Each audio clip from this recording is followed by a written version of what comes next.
Hey everybody, Purple for the Age coming at you from my backyard. How's it going? Mom story to tell you. When I was much younger, and my mom was much younger, my mom wanted to have a compost pile. And what she did was she took all her kitchen scraps and she did all of the three things, the kitchen scraps and the brown and the green, and she put them in a pile. And she was disgusted because no matter what happened, the pile did not turn into compost. And I took a look out back and I said, well, Mom, that's because your compost pile is all spread out. It has to be as tall as possible.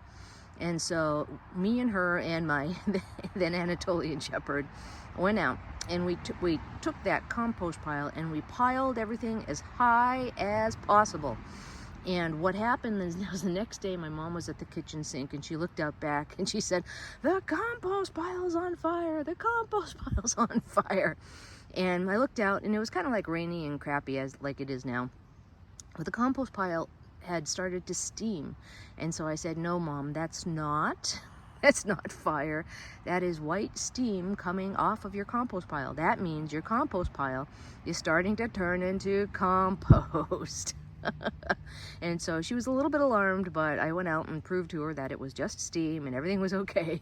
And long story short, she got the compost that she wanted. So that's the compost story of Mom.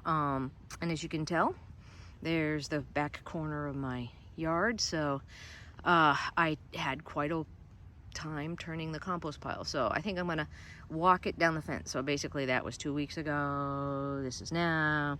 In a couple of weeks it's gonna be over there, and just walk it down to measure the progress and whatnot. And I did find a few dry spots with dry leaves and whatnot, so that was a good thing that I did this. So the saga of the compost pile is ongoing. These days everything's getting so expensive. I really don't want to pay good money for dirt that I don't know the quality of. So okay, all right, I hope this finds you well. Take care. Bye.